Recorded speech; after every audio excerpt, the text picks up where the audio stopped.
what do we think about the flag pleat kilts?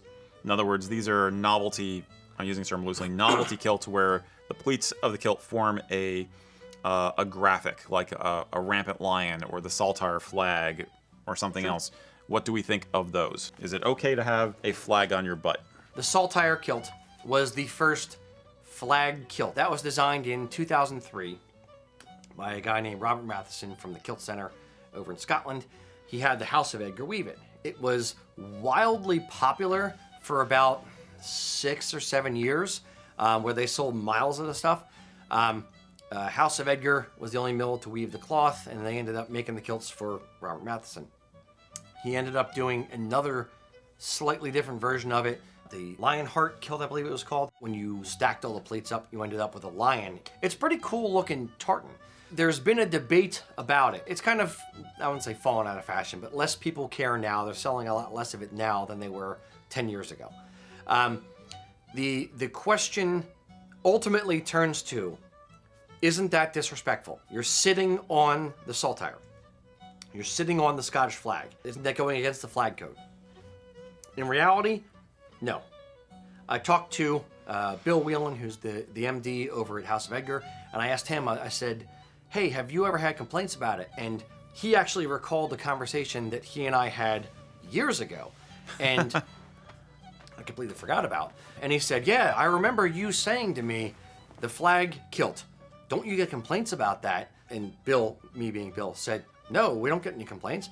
And I had told him way back then, that would never fly in America. We are too, a certain segment, I should say, of Americans are too, like, very, very concerned about the flag code and disrespecting or dishonoring the flag and that kind of thing.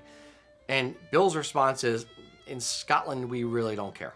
It's more of a fashion thing. It's a fun thing. There is not a strict flag code in Scotland like there is in the US. We are taking our American mentality on, the flag must be hung with the stars and stripe to the right-hand side, even when it's hung straight up and down, have to be here, cannot touch the ground, We're taking all of those American thoughts on flag code and applying them to another culture where I won't say they care less about their flag, because they obviously care about Scotland, but they're less concerned about the fashion treatment, if you will, of the flag. So it was a huge thing. There wasn't a lot of complaints. There was nobody freaking out that you're sitting on the flag and it's disrespectful. It was just a fun bit of shtick. A lot of Americans have those kind of kilts. I actually used to own one. I ended up selling it off, 5 or 6 years ago, something like that. I remember you wearing it though. Yeah, it's a neat, fun thing. It's not your family heritage. It's not your clan, but it's something different and fun. And if you look at it through that lens, then sure, have at it. Are they still popular though? Or are they gone out? I wouldn't say popular or not popular because people own them. Yeah. There's a certain amount of market saturation, shall we say. Okay. I know that they came out with an ancient version, which had, do you remember the House of Edgar, the lion kilts or the harp kilts where it's like every other square had the lion in it? They came out with an ancient version of the tartan and included all those lions. Okay. Still had the saltire when you stacked it up. Okay. That sold less than the original version. Huh.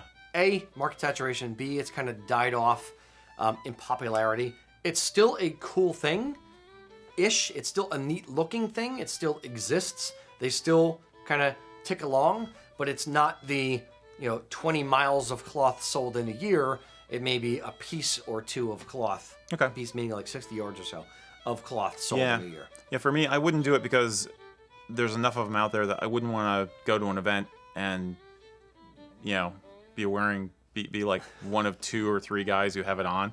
So like, yeah, we got the same kilt. It's great.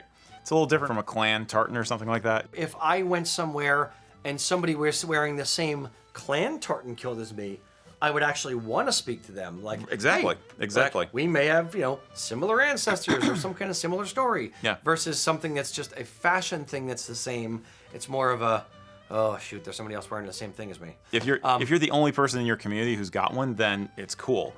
But if, I don't know.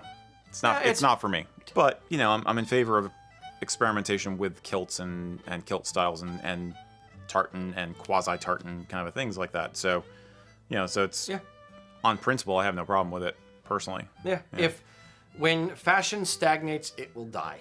Period. Right. That's why we come at things with a traditional angle, but we're still making and pushing things forward and making new contemporary ways to interpret things, not just a moment in time encapsulation trapped, never to wear anything other than Argyle hose ever.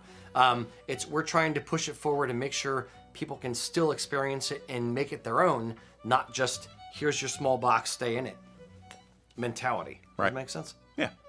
Well, what's going to come next is with digital control of fabric looms, you could be able to get, how you can get like a photorealistic tattoo of your kids? You get a photorealistic jacquard loom weave of your kid's face in the pleats of your kilt. So you can have your grandkids on your butt in the pleats of your kilt. Yeah. An actual clan tartan. Yeah, exactly. This is my actual the clan. picture from the family reunion woven in there. Yep. Yeah, with the one kid looking off to the side, picking his nose or something. Exactly. Yeah, exactly. Sure. And then you could have each square in the tartan on the apron could be a different family member's face. We'll bury him in the pleats. Now I'm thinking like a Brady Bunch kilt. Exactly. Marsha, she's always the sporran. No, wait. That's Alice.